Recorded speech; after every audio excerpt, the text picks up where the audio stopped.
Ja, res sem bila zelo vesela, no, pač tega vabila, ker sem z Malago se nekaj časa predvsem intenzivno ukvarjala. Mislim, da sem začela brati njene tekste, če se ne motim, prav v okviru tega bralnega krožka Delfinke, ki sem ga soustanovila, z drugimi nisem ga sama ustanovila, ampak še z Milošem Petavcem tukaj, s Kijo Brezavšček, še druge osebe so bile zraven v nekem tem širšem krogu in zdaj ga se mi zdi odlično vodi Klara Torekec in sem res hvaležna za to. Mislim, ni nič lepšega kot da nekaj na ta način živi dalje. In Malago mi je bila, mislim, njena misel mi je bila zelo, ko sem se z njo srečala, blazno zanimiva in inspirativna tudi za razmišljanje o feminizmu, čeprav je takrat ona napisala šele pa prvo knjigo, kjer se loti te teme, Changer de différence, ali spremeniti razliko, recimo bi bil nek slovenski prevod. Tako da zdaj, ko je šla ko se je po več kot desetletju vrnila k temi feminizma z knjigo Izbrisani užitek, ki bo šla pri Maski, sem bila resno pač izjemno vesela, da imam to priložnost še enkrat razmisliti o njeni filozofiji in pač o tem poskušati povedati nekaj smiselnega. Jaz upam, da bi bo to danes uspelo, pa da ne bom predolga, pa da bom čim bolj razumljiva, se bom potrudila. V vsakem primeru se pa veselim potem z vami, kaj več o tem reči, predebatirati, karkoli razjasniti ali slišati drugačno mnenje. Me slišite v redu? Je to ok? Ok, super.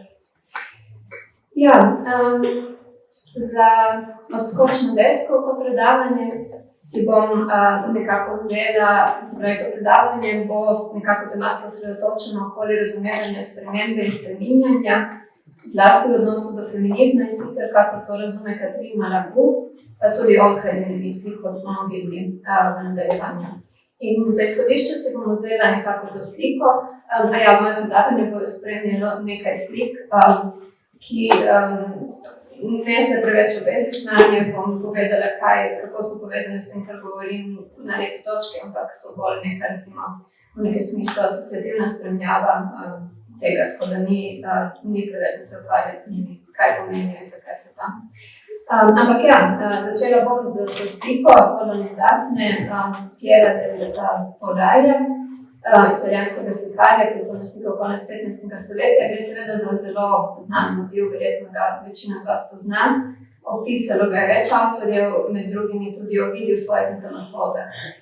Malabou namreč omenja prav ta motiv v tej drugi knjigi, ki je tudi Maska prevedla, Ontologija naključja. Zdaj, samo na kratko, če slučajno to ne poznate osnovne zgodbe, Kupid, bog ljubezni, naj bi se sprl z Apollonom in ga zakazal pač zadev svojo puščico, zato da se je Apollon zaljubil prvo osebo, ki je prišla mimo, in to je bila nimfa Daphne. Daphne je pa Kupid medtem zadev za puščico, recimo nasprotno ljubezni, ki ljubezen odklanja. In da bi se Daphne izognila Apollonovemu zasledovanju, se je pač spremenila v drevo, po nekaterih verzijah v vrbo, po nekaterih v lovo ali kaj drugega. Se pravi, prosila je svojega očeta, kljub temu, da je njen oče vztrajal, da bi se morala poročiti in imeti potomstvo, je zahtevala, želela, prosila, da jo spremeni v drevo, da se izogne temu, recimo, kar je dojemala kot nasilno, kar je bilo nasilno, se pravi, vsilitvi neke ljubezni. Malabou pravi v Ontologiji naključja, da Ovid v svojih metamorfozah, ko se obravnava to pripovedko Intrugije, spremembo ne razume kot zares plastično. Namreč biti, ki se spreminjajo v Ovidijevih metamorfozah, tako tudi Daphne, ki se spremeni v drevo, vselej ohranijo svojo prejšnjo bit kot neko bistvo, kot nekaj, kar se pravi, Daphne se spremeni v drevo, a v drevesu ostaja ujeta, joče, njeno srce bije in tako naprej. Kar Malabou zanima je neko drugačno razumevanje spreminjanja. Razumevanje spreminjanja onkraj hilomorfizma, to pomeni delitve na formo in materijo, na recimo bistvo in tisto, kar to bistvo utelesi. Spreminjanje, ki hkrati spremeni vse to, torej spreminjanje forme, ki je tudi že spreminjanje materije. Torej vprašanje je, Ali lahko si zamislimo, da Dafne dejansko postane drevo, da ne ostane več Dafne po svojem bistvu, a to drevo je prav drevo, ki je nekoč bilo Dafne, torej ni katerokoli drevo, ni drevo, ki je nastalo iz semena ali iz bitke. To bi bilo recimo za začetek nek osnutek tega, kako bi Malabou razumela plastično spremembo. V tem predavanju bom torej najprej razložila Malabou, kaj Malabou razume kot plastičnost, in to bom povezala z njenim razumevanjem feminizma, oziroma najprej s tem, kaj je vprašanje spremembe in spreminjanja v feminizmu. Torej spreminjanja tako njegovih pojmov, kot samega feminizma, kot gibanja, kot nekega teoretskega diskurza in kako to lahko mislimo s pomočjo pojmov, ki jih artikulira Malabou. V drugem delu predavanja se bom povprašala v bistvu, ali ima to razumevanje spremembe pri Malabou, kot ga artikulira v Spreminjanju razlike in Izbrisanem užitku, predvsem torej njenih dveh knjigah o feminizmu, tudi neko mejo, se pravi, ali ne pridemo naposled do nečesa fiksnega, kar ona razume kot nekaj, kar se ne da spremeniti, kar ni več podvrženo plastičnosti, in bom predlagala nekatera druga razumevanja, ki bi nam lahko pomagala recimo iti onkraj te zaustavitve. Torej, če začnem z definicijo problema.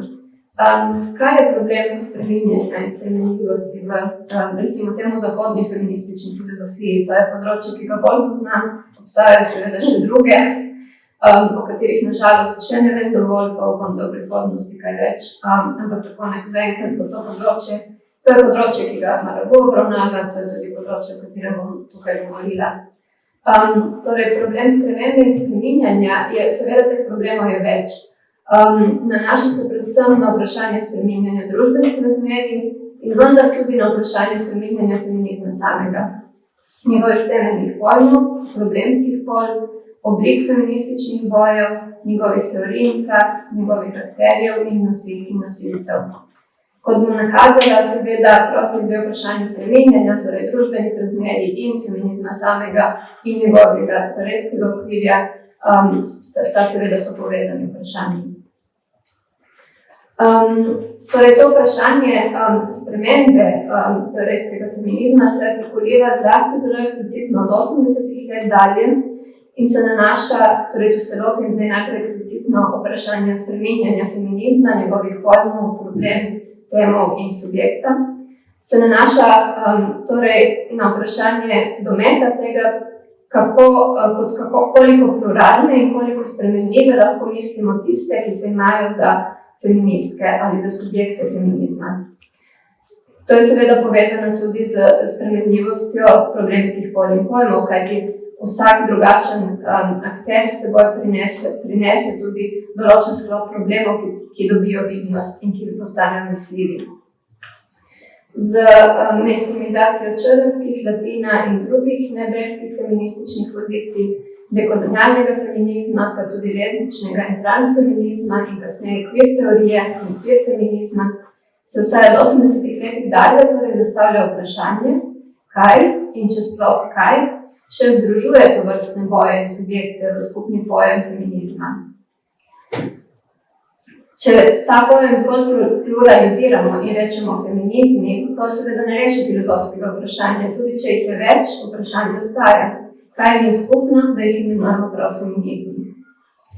Tradicionalno je bil namreč feminizem v moderni zgodovini Zahoda razumljen kot gibanje za pravice žensk. In ženske so bile tisto, kar je feminizmu dajalo enotnost.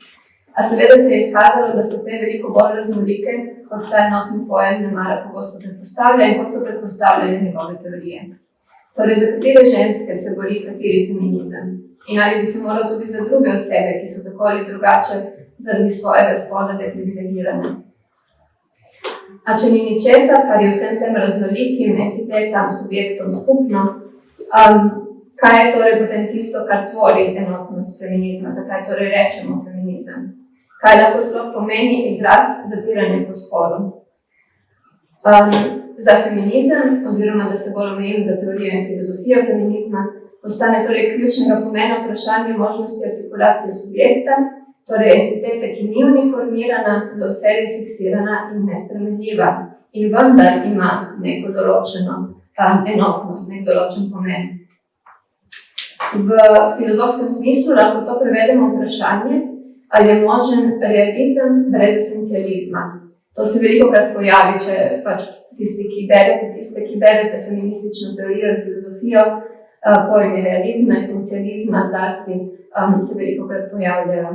Torej si lahko zamislimo realističen, recimo pojem spola, pojem subjekta feminizma in vendar te pojme kot dinamične entitete, ki ustrezajo tudi dinamičnemu razvoju feminizma kot družbenega gibanja oziroma gibanj, torej njegovi zgodovinski naravi.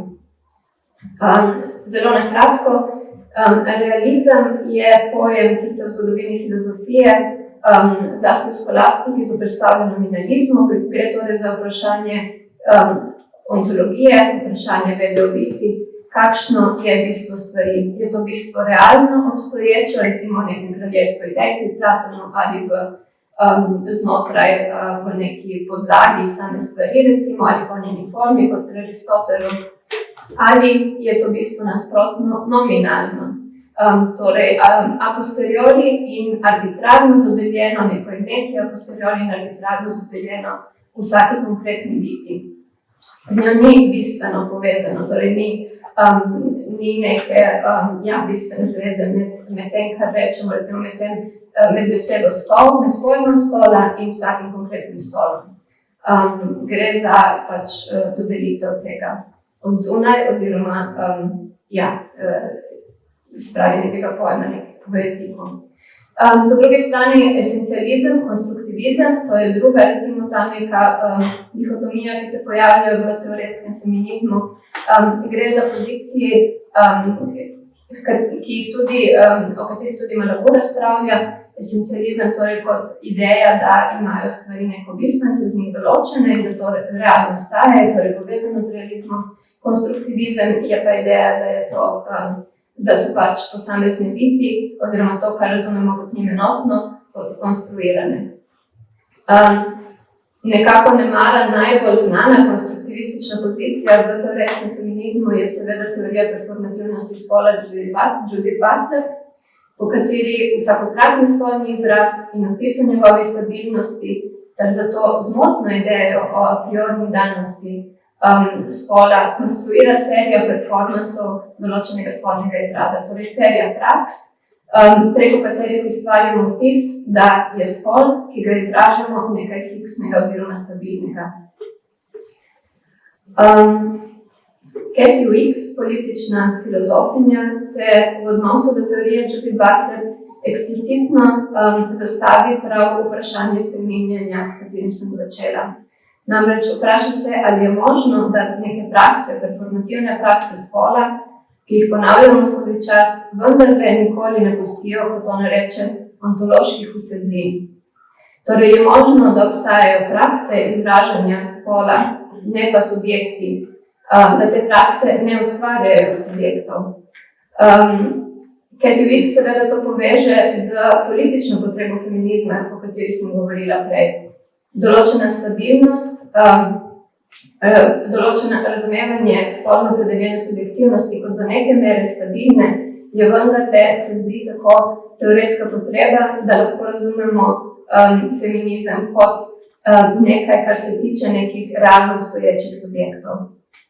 Skratka, če to prevedem spet v neko dikcijo filozofskih konceptov, se mi zdi, da tukaj te feministične filozofinje in teoretičarke govorijo o tem, kot je Cathy Weeks, govorijo o tem, da potrebujemo neko dinamično, realistično in vendar ne esencialistično razumevanje spola. Torej ne spola kot nečesa, kar je dano naprej, temveč kar je konstruirano prek določenih praks, prek ponavljanja teh praks in vendarle to ustvarja določeno stabilnost, določeno bit, recimo.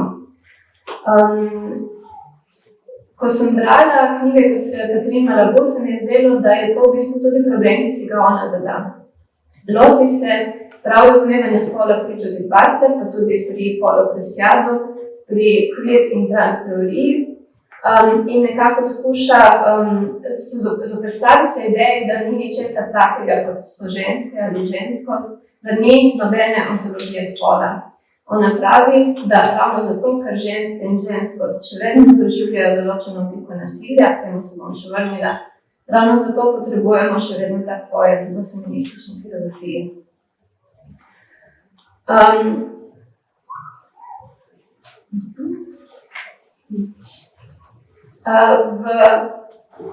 V naslednjem delu predavanja se bom tako posvetila temu misli Catherine Malabou in na kakšen način se mi zdi, da nam njena artikulacija plastičnosti lahko pomaga prav pri odgovoru na to vprašanje teoretskega feminizma, torej na to vprašanje, kako razumeti njegove kategorije, subjekta, spola, pa tudi samega feminizma kot na dinamičen, realističen in vendar ne esencialističen način.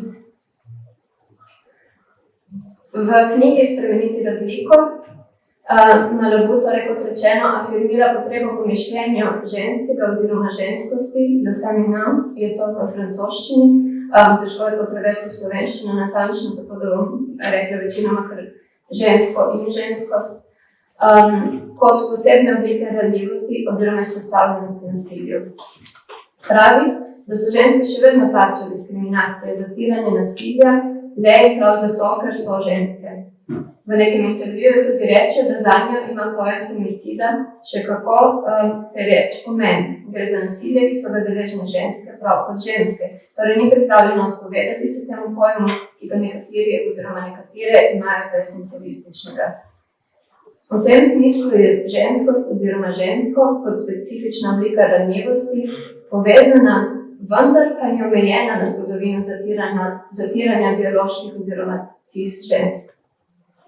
Kot Malabou razvija v eseju Pomen ženskega oziroma ženskosti v tej isti knjigi, kjer raziskuje pomen tega pojma pri Derridaju, Levinaju in Irigaray. Za Malabou je ta pojem vezan na zgodovino realnega nasilja, ki so ga biološke in cis ženske doživljale in ga še doživljajo, in vendar ni omejen nanje. Označuje neko ranljivost, podvrženost nasilju zaradi spola in zaradi tega, ker smo spoljena bitja, lahko pa ta ranljivost prizadene pravzaprav sebe različnih, čeprav ne mara vseh možnih sporov. Lahko prizadene ne mara celo druga bitja, kot se vpraša. Več kot desetletje kasneje se Malabou eksplicitno vrne k vprašanju feminizma, torej tokrat iz pola afirmacije. Ne išče več, kot pravi v Spremeniti razliko, tisti kleči, plastični preostanek zgodovine nasilja, kar tam imenuje žensko ali ženskost. Temveč tisto, kar se v feminističnih praksah in v ženskosti, regulaciji in oblasti vsega izmuzne, kar je do nje indiferentno. Ona meni, da je specifični doprinos ženske filozofiji tak, da k pojmu privedejo določen del telesa. Irigaray bi to storila z ustnicami, ona sama z možgani. V večini svojih bolj odmevnih del se je tako posvetila artikulaciji razumevanja plastičnosti možganov, to je obenem neuronov kot duha, obenem sinaps kot psihe, njihove nedeljivosti. Glede na plemene na polju feminističnega diskurza in zlasti odmevnih kontrovers v zadnjih letih, pa se mi zdi, da ni naključje, da se v izbrisanem užitku klitoris in misel posveti prav klitorisu. In to ne le zato, ker, kot pravi Malabou, je klitoris edini organ posvečen zgolj užitku, ki je zanjo predvsem cerebralen fenomen. Ampak tudi zato, ker gre, kot pravi Malabou, za kamenček spotike, ne le v zahodni misli in psihoanalizi, ampak tudi v določenih sodobnih internih feminističnih bojih. Je tisto, kar si včasih lastijo biološke cis ženske, ki hočejo zase rezervirati oznako ženske in feministke, in tisto, kar je po Malabou po definiciji neprilastljivo, neobvladljivo. Torej, klitoris je nekaj, kar je po eni strani politiziral radikalni feminizem kot lokus in obenem simbol avtonomnega ženskega užitka, osvobojenega reproduktivne funkcije in služnosti moške seksualnosti. Malabou recimo z branjem Karle Lonci afirmira to radikalno feministično zgodovino klitorisa. Obenem pa slednjega od večne določenosti s to zgodovino tudi osvobaja. Klitoris pretvori v pojem, ime, v znak določenega neposlušnega odnosa do oblasti, avtonomije, ki ne temelji nad vlade. Postane znak, ne da bi pri tem prenehal biti organ in kot tak ni več rezerviran za biološke ženske in tudi ni raztegnjen le na postoperativne transženske ali določene interspolne osebe, torej na osebe, ki imajo klitoris. Označuje mesto, iz katerega je artikuliran neke vrste določen odnos do oblasti in sicer je to odnos indiferentnosti, torej želja po avtonomiji brez suverenosti. Torej, če povzamem, žensko kot le feminin, kot specifična vrsta ranljivosti, za Malraux ni bistvena lastnost bioloških in cis ženski, ne pripada do njim, ni pa tudi brez zveze z njimi. Ta zveza ni fiksna, za vse je determinirana, je nasprotno ravno plastična, to je zgodovinsko proizvedena in zato dejansko obstoječa, obenem pa v času spremenljiva. Prav tako tudi klitoridni, anarhični užitek, kot tisto, kar uhaja oblasti, kar je lahko avtonomno, ne da bi bilo suvereno, je povezan z biološkim klitorisom cis žensk, ni pa nanje omejen. Z njimi tvori plastično, to je zgodovinsko proizvedeno in zato v času spremenljivo povezavo. Torej, tukaj mislim, da v obeh delih skuša Catherine Malraux artikulirati razumevanje zgodovine feminizma, pojma spola in subjekta feminizma na dinamično realističen način onkraj esencializma. A kaj pravzaprav pomeni onkraj esencializma za Malraux? Da bi to razumeli, moramo imeti pred sabo specifično razumevanje pojma bistva, ki ga razvija v spreminjanju razlike. Tam pravi, da nominalistične pozicije, konstruktivistične pozicije, kot so denimo tiste od Judith Butler, Paula Preciada, ki zavračajo vsakršno ontologizacijo spola, temeljijo na preveč ozkem pojmovanju tega, kaj bistvo je. Bistvo razumejo kot substanco, kot nekaj, kar je a priori dano, fiksno in nespremenljivo. Sama pa pokaže na drugačen pojem bistva. Ona pravi, da je to pravo razumevanje. Sama menim, da je to pač eno alternativno razumevanje, ki nam mogoče lahko tukaj pomaga pač nekako iti onkraj v mišljenju. In sicer to pojmovanje bistva seveda artikulira po Hegelu, Malraux je, kot verjetno veste, izvrstna bralka Hegela in vtisne njegovo filozofijo se mi zdi v neke sodobne kontekste na zelo zanimiv način. In po Hegelu razume bistvo kot preteklost biti. Torej, pri tem se poigra seveda z nemškim pojmom za bistvo vezen, kot gevezen, torej nekaj, kar je bilo, to je pretekli deležnik, kar je postalo. Tukaj se mi zdi, da pride zelo blizu temu, kar Katja Wicks imenuje ontološki ostanek določenih praks, določene zgodovine, pri Malraux je to zgodovina nasilja, pri Katja Wicks so to predvsem prakse reproduktivne in skrbstvenega dela, skozi katere se oblikuje zanjo subjekt, recimo feministični subjekt. Torej, v tem smislu je bistvo za Malraux inherentno plastično, zaznamovano je z lastno zgodovino, je torej neka realna entiteta, ni pa nekaj, kar bi zavedno določilo neko bit, samo se spreminja. To seveda razumevanje bistva pri Malraux in zlasti bistva žensk in ženskosti tudi odpira prihodnjemu postajanju. Naposled, to postavljam kot vprašanje, ne mara tudi neki skrajni spremembi, ki bi lahko pomenila tudi radikalni konec takega nasilja, kot je razmišljal Malraux, in ne mara tudi konec ženskosti. A to je prav mesto, na katerem se Malraux ustavi. K temu se vrnem še v nadaljevanju. Razumevanje plastičnosti bistva pri Malraux predpostavlja tudi razumevanje inherentne plastičnosti narave, življenja in telesa. Torej, telo, narava sama, možgani so inherentno plastični, kot pravi Malraux, niso neka domena determinizma, kot to ponavadi predpostavljajo, oziroma včasih predpostavljajo določene feministične teoretičarke in teoretičarji, za katere je kakršnokoli sklicevanje na telo in telesnost že znak naturalizacije biološkega determinizma, torej tega, da predpostavljamo, da so v naravi dane vrednote in družbene norme. Malraux pravi, da je narava sama, kot tudi sodobne vede v naravi, recimo neurologija, molekularna biologija, temeljijo na razumevanju plastičnosti narave, torej plastičnosti telesa, spola, torej plastičnosti možganov, celic in tako naprej. Na podlagi tega zdaj ne bom tukaj šel v podrobnosti, ker da ne bom pač predolgo govorila, ampak lahko tudi kaj več o tem v debati povem. Ampak ja, na podlagi takega razumevanja pač plastičnosti narave, plastičnosti življenja in telesa, Malabou tudi artikulira, se mi zdi, da zlasti v zadnji knjigi o anarhizmu, tudi etiko in politiko plastičnosti na naturalističnih temeljih, ki pa niso deterministični.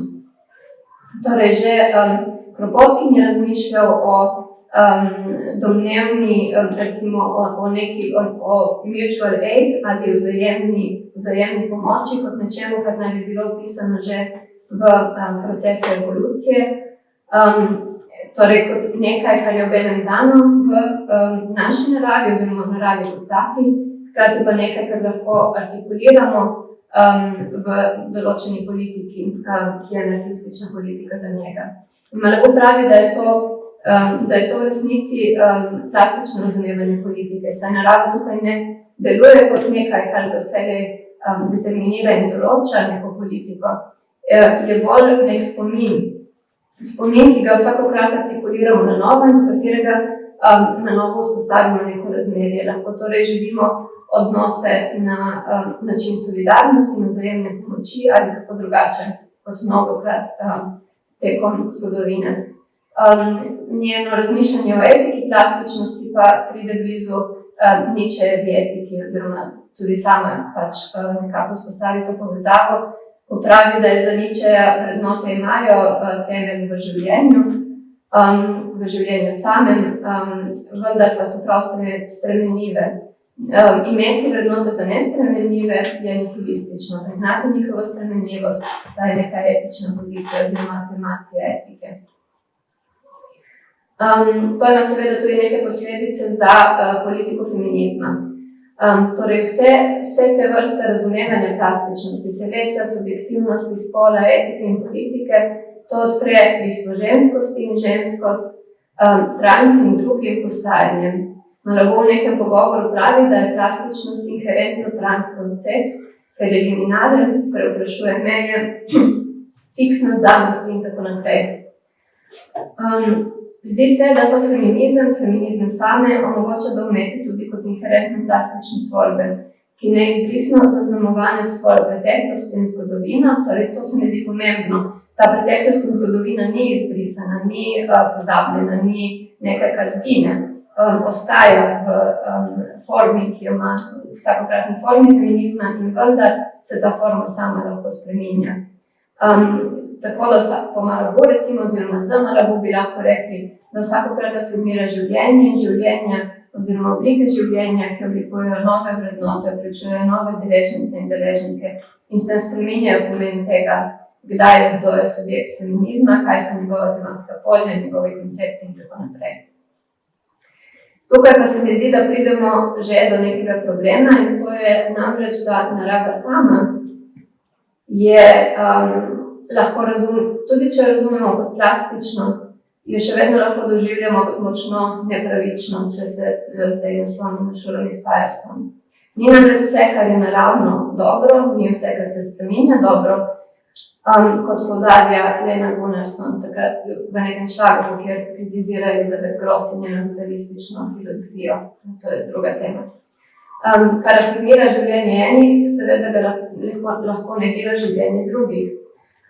Poleg tega moderna medicina, reproduktivne tehnologije, samo izkustvo transspolnosti so priča temu, da ne glede na to, kako je narava sama na sebi plastična in naša telesa, vendarle ti ne morejo biti in niso enoznačno vir vrednot, tudi ne feminističnih vrednot. Vrednote so vselej posledica kompleksnih antagonističnih družbenih mehanizmov skozi zgodovino. S tem pridemo že do nekako drugega oziroma zadnjega dela tega predavanja in to je vprašanje omejitev, recimo, do katerih nas pripelje razumevanje plastičnosti pri Catherine Malabou. V spreminjanju razlike se Malabou vpraša, ali Vigaraj, ko ženskost veže na ustnice kot schemo in ne fiksira s tem, da ji prida točno določeno obliko. Sama predlagam, da Malabou v tem delu tudi sama ne mara se včasih pojavlja neko podobno zanko fiksacije. Ko brani žensko in ženskost kot specifično obliko spolno zaznamovane ranljivosti pred kritikami esencializma, včasih se mi zdi gre predaleč. Trdi namreč, da ženske nikoli ne bojo neranljive in da, to je približni citat, in da bo vse obstajalo nekaj takega kot je žensko ali ženskost. Čeprav poprej minuciozno razvija ženskost kot plastično bistvo, kot ontološko sedimentacijo, lahko rečemo, konkretne zgodovine nasilja nad ženskami, pa naposled in tudi kot nekaj, kar ni za vsedej vezano samo na biološke ženske, pa naposled zapre to bistvo ženskosti, to ranljivost, zapre njegovo prihodnje postajanje.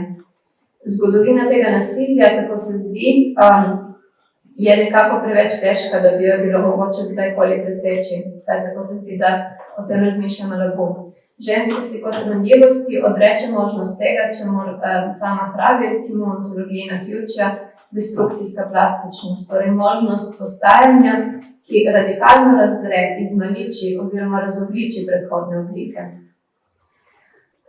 Zdaj tukaj mislim, da ne gre samo za problem pesimizma. Ne gre samo za idejo, da je patriarhat večen, nasilje nad ženskami in ženskostjo tudi in zato tudi ta ranljivost.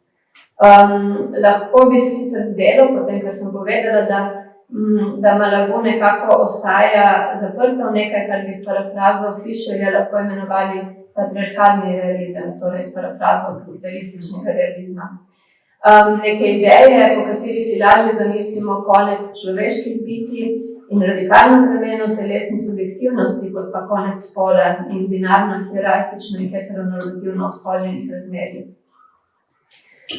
Malabou recimo v nekem intervjuju govori o potrebi potem, da bo v prihodnosti bomo, ali pa že danes mogoče, morali nujno misliti umetno inteligenco kot neko radikalno drugost. Nujno, da bomo morali razmišljati o umetnih ljubimcih, prijateljih, učiteljih in tako naprej. In vendar primeri, ki jih navaja, to je kar zanimivo, so vsi heterospoljene umetne inteligence, kot je recimo Sofija, ki je dobila državljanstvo v Savdski Arabiji, Samantha iz filma Her, tukaj vidimo prizor iz filma Ex Machina, kjer gre prav za to, da je seveda glavnem liku skozi jasno, da gre za umetno bit in vendar je ta umetna bit pač spoljena na nek precej klasičen način in prav s tem ga nekako preobrne, se pravi v svoj prid oziroma zaslepi. Torej, ta umetna inteligenca ni več človeška, je človek radikalna drugost, je pa še vedno ženska. Lahko torej Malabou popišemo neko tak patriarhalni realizem, ki ne more misliti konca patriarhata. Mislim, da gre pri njeni artikulaciji ranljivosti ženskosti za neko globljo ontološko zagato, torej za zagato razumevanja tega, kaj ta ranljivost je, kako do nje pride, na kak način obstaja. V spreminjanju razlike namreč Malabou tudi pravi, da žensko in ženskost obstaja tudi onkraj heteroseksualne matrice, to je citat bil. In če slednjo razumemo po Butler in Preciado, s katerimi je Malabou tu v dialogu kot metonimijo za patriarhalna razmerja, to pomeni, da Malabou tukaj trdi, da je možno ženskost misliti kot nekaj, kar ni omejeno s patriarhalnimi razmerji in vendarle je ta zanjo nikoli ne bo neranljiva, kot pravi. Edina možnost, ki tukaj preostane, je torej, da to ranljivost razumemo kot nekaj, kar je ženskam in ženskosti inherentno, a priorno, nezagresljivo bistvo. In to je prav ta esencializem, proti kateremu se Malabou bori v tej knjigi, oziroma ta interpretacija esencializma. Zdi se mi, da lahko do neke mere pride do podobne zagate v izbrisanem užitku. Tukaj Malabou klitoris poveže z empiričnimi biološkimi ženskami, obenem ga ne omeji nanje. Skuša ga misliti kot mesto absolutne nezainteresiranosti za moč, oblast, suverenost in tako naprej. In vendar se postavlja vprašanje, zakaj ravno klitoris, čeprav ne gre zgolj za organ, vendarle svoje razumevanje Malraux oblikuje na podlagi razumevanja tega organa v zgodovini zahodne misli, feminizma, psihoanalize, medicine. Podobno kot očita Edgar Wright, torej v spreminjanju razlike, da ženskost fiksira na slavne ustnice. Tukaj sama se mi zdi ignoriranje oblasti neobvladljivemu ponudi neko anatomsko obliko. Poleg tega se sprašujem, ali s tem, ko fiksiramo ženskost in žensko na nekaj neodpravljivo, večno ranljivega, ali pa klitoridno seksualnost na nekaj, kar je a priori, torej inherentno nezainteresirano za oblast, ne tvegamo tudi to, da nekaj, kar je razumljeno kot atributi ženskosti, ostaja, recimo temu, za vselej zaprto na neko mesto a priorne nemoči.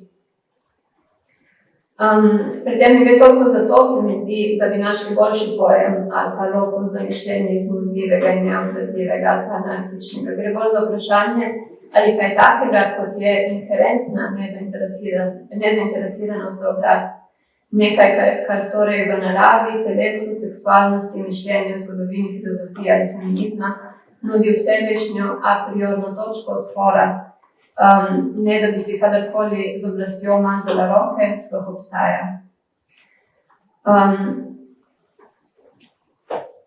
Ali lahko obstaja kaj takega kot je odpornost do oblasti in oblastnosti in ali jo dejansko najdemo v telesu na zgodovini misli? Ali ni oblast bolj stvar konkretnih zgodovinsko izoblikovanih družbenih razmer in medsebojnih odnosov, ki je sama plastična, ki se sama spreminja skozi zgodovino?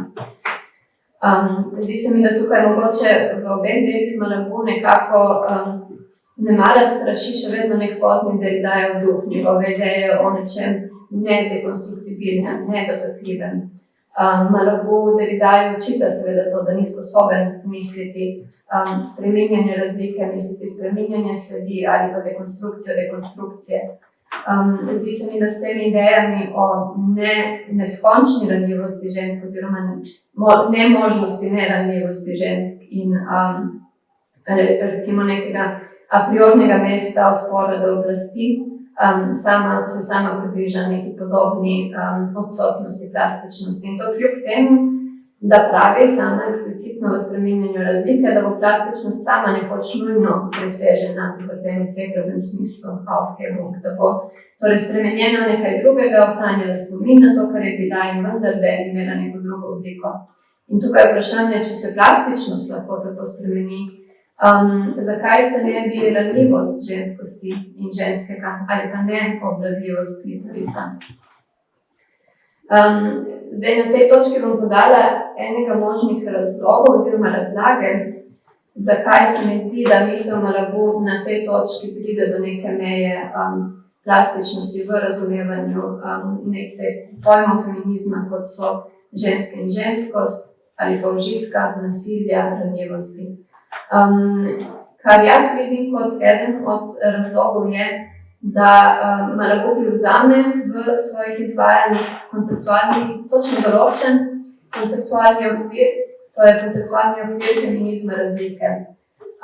Tega nikoli ne eksplicitno tematizira kot lastne perspektive, nikoli je ne brani ali argumentira, temveč je to način, na katerega recimo bere ostalo filozofijo in ostali feminizem. To je seveda zgolj ena smer v feminizmu. In se mi zdi eden od primerov ali krajev, kjer se vidi, da je to recimo perspektiva, ki jo zauzema Edgar Wright, da bi jo eksplicirala, je njeno branje Simone de Beauvoir v Izbrisanem užitku. Tam Vere Beauvoir, točno tako kot so jo brali feministke razlike, to so Lucy Irigaray, Hélène Cixous, Julia Kristeva, Anne Leclerc in druge feministke, ki so se močno opirale na psihoanalizo, tudi na dekonstrukcijo, na strukturalizem, in ki se niso v resnici razen Irigaray, mislim, da noben od njih dejansko imela za feministko, so jih pa tako brali predvsem v anglofonem okolju. Torej, Malraux bere Beauvoir na podoben način, kot artikulacijo drugosti, večne drugosti žensk, ki šele razpira možnost artikulacije pač žensk kot nekega samolastnega subjekta. Feministke razlike so to Beauvoir očitale, lahko to afirmira in vendar gre za enako branje.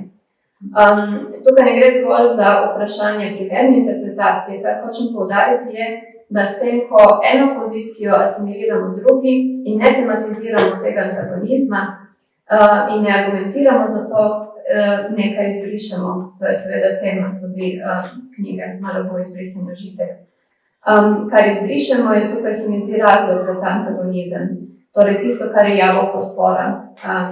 Recimo pri antagonizmu med Beauvoir in feministkami razlike.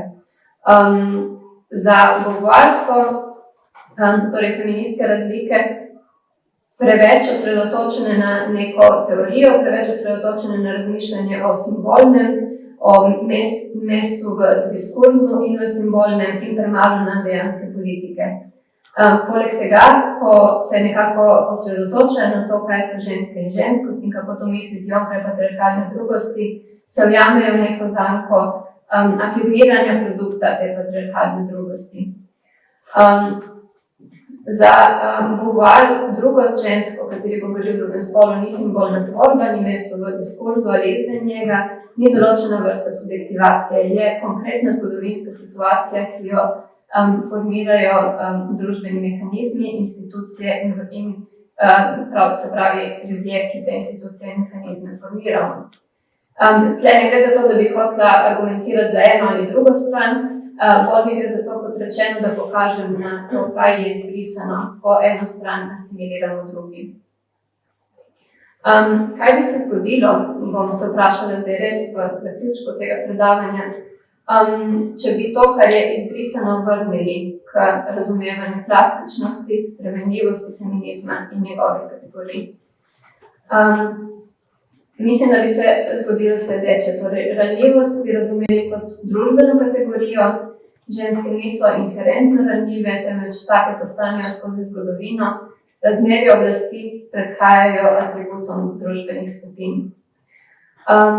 Oblast, obvladljivost, dominacija je prav tako nekaj, kar so družbena razmerja, ki vedno omogočajo pajdaštvo z oblastjo.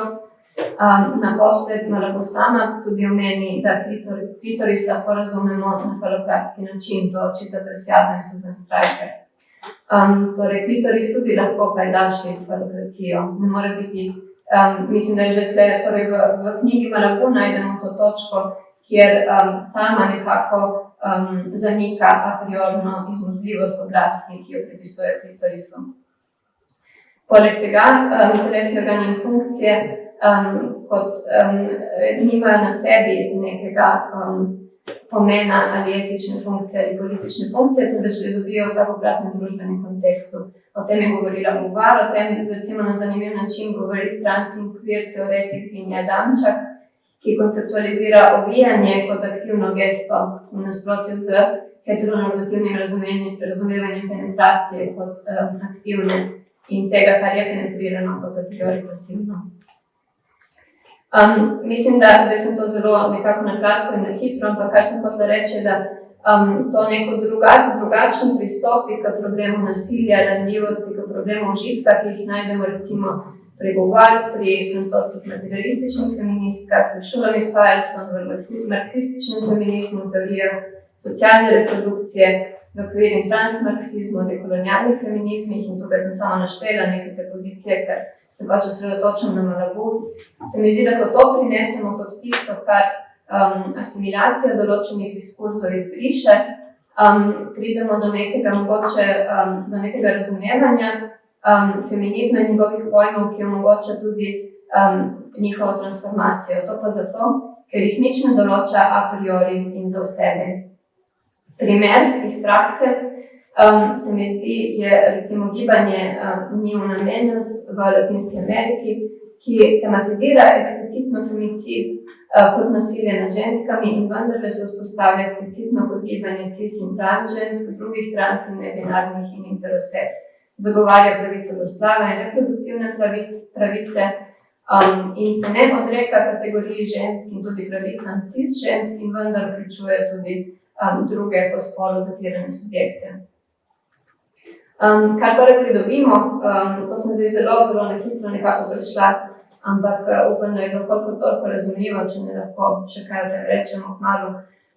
Je torej razumevanje negativnosti in destruktivnosti, s katerimi nas soočajo družbene razmerje, predvsem, po katerih sodelujemo, po drugi strani pa tudi narava, življenje in telo samo.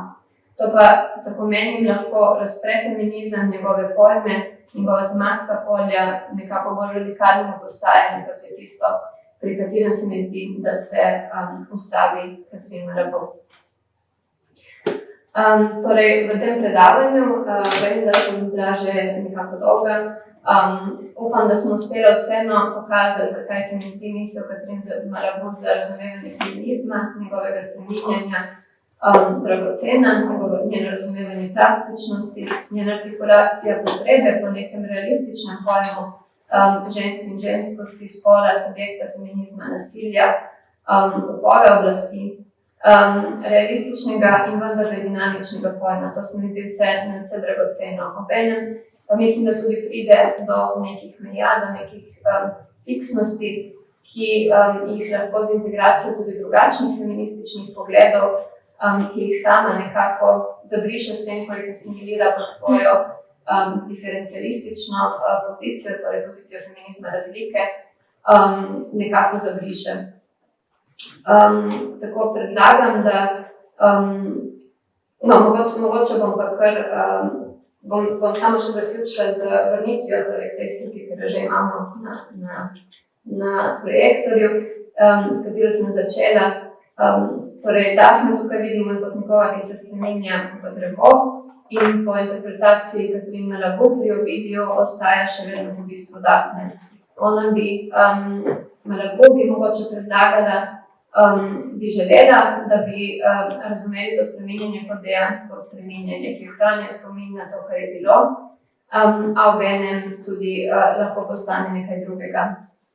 Nemara bi rekla, da kot drevo, ki je nekoč bilo Dafne, s tem ohranja spomin in zgodovino na to bit, ostaja ranljivo za nasilje Apolona, ali pa tudi, da ima neko določeno inherentno lastnost, nek določen avtonomni užitek, s katerim inherentno beži od tega nasilja. Sama predlagam pa, da si dopustimo misliti, da si drznemo misliti ne le to, da Dafne dejansko postane drevo in ni več nimfa ujeta v drevo, ampak tudi, da ima to drevo lahko moč, nemara ko raste z drugimi drevesi in z drugimi biti, da se v neki odprti prihodnosti spremeni še v kaj drugega.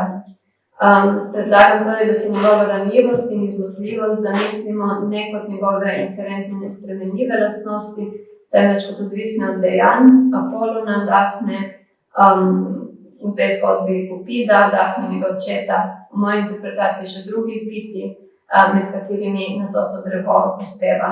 Torej, odvisno od konkretnih dejanj, praks in razmerij med vsemi akterji neke zgodbe oziroma neke konkretne situacije.